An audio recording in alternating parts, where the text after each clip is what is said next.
Now by Professor Lwazi Ngubevana, Director and Energy Expert at the African Energy Leadership Center at Wits Business School. Professor, thank you so much for joining us. I don't know if this is just my perception, but it seems to me that we are hitting stage 4 more quickly than we did in the past. In the past, it seems when units broke down, we would maybe go to stage 1 or 2. Am I right? That we seem to be hitting stage 4 a lot more frequently than we have in the past? Good evening, Salim. Yeah, look, ESCOM's situation is a rather difficult one, and the company has been forthcoming in terms of their challenges, in terms of lack of skill, lack of experience. But I think the challenges go a little bit deeper than that. I don't think it's really limited to just the experience and skills in the plant. I think that there are limitations in terms of leadership. And this starts right at the very beginning, from plant level, and of course all the way up to the executives. ESCOM has left us in a rather precarious position. We find ourselves not being able to deliver on at least 3 of the 5 key areas of the 1998 White Paper on Energy. One being to provide affordable, provide access to energy, and we simply have failed at that. Secondly, being able to use energy as an economic stimulus or to support the economy. And we're suffering a great deal because of that.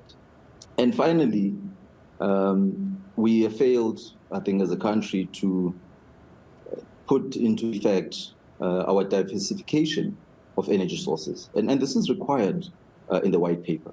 And so, yeah, we are in an absolute mess right now. Yeah, and I mean, it's interesting, on a day like today when we hear that the president has opened sort of 2 multi-billion rand plants. SAPI is one, an automotive plant on the other in KwaZulu-Natal. There's so much talk about investment. But as you say, if we can't guarantee stable power, those investors could get frightened off. Do you put the problem down to leadership, as you say, right from the plant floor up to executive level? Or is it more that we're just dealing with a grid that seems to be gradually getting worse? Well, it is that, the leadership issues. But I think also, as a country, we've gotten ourselves stuck in this debate on ideology. There's absolutely no reason why we don't have other sources of energy, why we haven't diversified. But now the conversation is stuck, between one form of energy carrier versus another one. And I think this is really slowing us down. And I think we need leadership all the way from, the highest offices in the land. When, we want to implement the NDP, and yet we are stuck in this ideology discussion instead of actually implementing. Yeah, and I want to jump in on that a little bit more, Prof, because we've seen the president set up this energy crisis committee, and he seems to have taken on board the recommendations that we need to cut the red tape. We've seen a big push from the Department of Energy that they've taken the cap off, the limit on how many megawatts you can have. They've opened the way for municipalities to start buying power from people who have the ability to generate. Would you say that it's too little too late? Or do you think that perhaps you're being a little unfair? My view, and I think this is the view shared, by the African Energy Leadership Center as a whole, is that we are setting up a talk shop. Yeah. This is yet another, committee. This is yet another advisory council. We've got the tools in place. Our constitution mandates us to ensuring that we provide energy, and we're simply not doing that.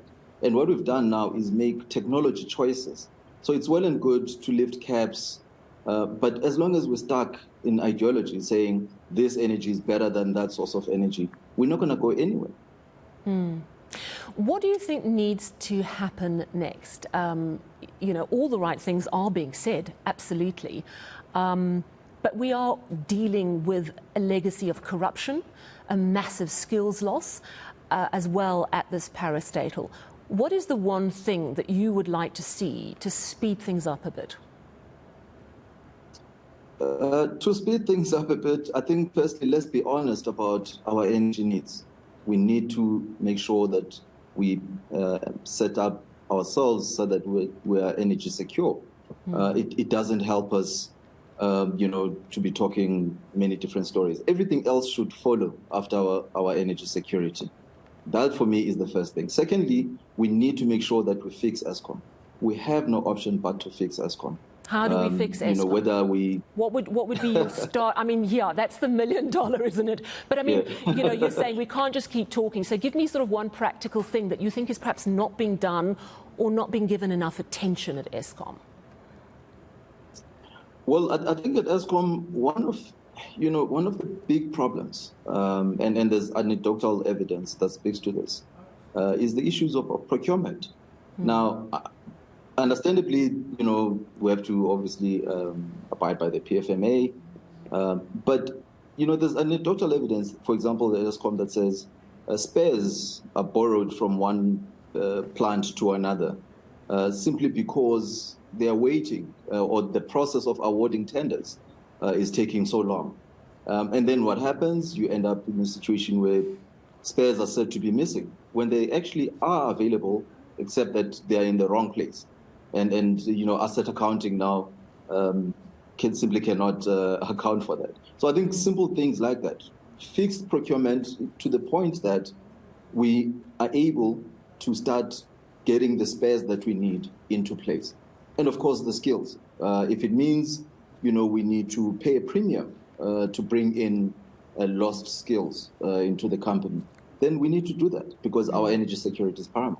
Yeah, you're absolutely right about skills. I think so often a situation seems intractable and then you get someone who comes in with a fresh perspective who goes, hang on, let's try it this way. And we need lots of people with great ideas to try and move through this crisis. Thank you so much for chatting to us this evening. Much appreciated. That was Professor Lwazi Ngubevana, Director and Energy Expert at African Energy Leadership Centre.